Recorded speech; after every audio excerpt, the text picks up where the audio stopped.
સમાજના લોકો પર જેટલા ઉરલી પડે છે ને એને બહુ હવે સાવધાનીપૂર્વક વર્તવાની જરૂર છે. આમાં સમાજ ક્યાં આવ્યો ભાઈ સાહેબ? હુમલો થયો એ નવનીતભાઈ કોળી છે એટલે હુમલો નથી થયો, કોઈ કારણ છે એટલે હુમલો થયો. પછી જે હોય તે એ તપાસનો વિષય છે. પણ કોળી છે એ કોઈ કારણ નતું, એમ કઉ છું.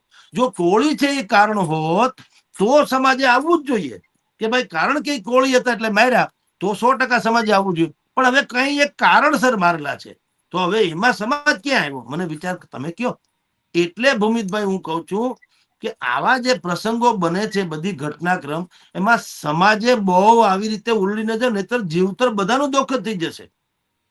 કારણ કે આપણે બધા અંશે તો હિન્દુસ્તાની, હા, એક કોરથી સનાતન સનાતન સનાતન ની વાતો કરીએ, વિધર્મી ની આવે ત્યારે આપણે ભારત માતા કી જય, વંદે માતરમ ને જય શ્રી રામ કરીને પાછા અંદરો જતો આ કોળી ના, આહિર ના, ચુવાડિયા ના, બધું ને, તળપદા ને, આ લેવા ને, આ કડવા ને, ભૂદેવ ના, રઘુવંશી ના, દલિત ને, માઇનોરિટી, વળી પાછા આપણે તો પાછા બધા અલગ અલગ અલગ થઈ જઈએ છીએ.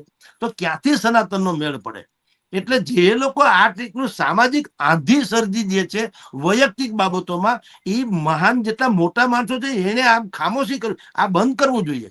આમાં હીરાભાઈ આટલું જ કર્યું હોત, ધારો કે આવે સમાજના દીકરા ઉપર હુમલો થયો, 100% એને આવવું જોઈએ. આવીને એને શું કરાય એ કહું છું. એને એટલું કર્યું હોત ને કે ભાઈ જો હું ધારાસભ્ય છું, મારી જવાબદારી આને ન્યાય અપાવવાની, ચાલો ઓકે, પણ આને આહિર વર્સિસ કોળીમાં લઈ જાવમાં એ ખોટી વાત છે. આ વ્યક્તિગત જેને પણ હુમલો કર્યો હશે આપણે તપાસ કરાવી જોઈએ. હું સરકારમાં છું, ધારાસભ્ય એટલે ભારતીય જનતા પાર્ટીના ધારાસભ્ય છે, એના મોટાભાઈ પાછા મંત્રી છે સ્વયં અત્યારે પરસોત્તમભાઈ, તો એને ઈ તો ખાતરી આપી શીખ્યા હોત ને કે ભાઈ મજા કરો, હું ગાંધીનગર જાઉં છું અને 100% આની નિષ્પક્ષ તપાસ કરાવડાવીશ, અને જેને પણ હુમલો કર્યો હોય ગમે એ હોય, XYZ, અમે એની બિલકુલ કડકમાં કડક સજા અપાવશું. એ જવાબદારી મારી, હું સમાજને જવાબદારી આપું. પણ સમાજના ભાઈઓને એમ કેવું જોઈએ કે ભાઈ આ કોળી સમાજને, આહિર સમાજને ઈ તરફ લઈ ન જાઓ. આપણે બધા ભારતીયો છીએ, બધા હિન્દુસ્તાની છીએ, શું કામ અંદર મરી જાવ છું? અને ક્યાં ઈ કોળી હતા એટલે માર્યા, ને ક્યાં ઈ આહિર હતા એટલે એને હુમલો કર્યો?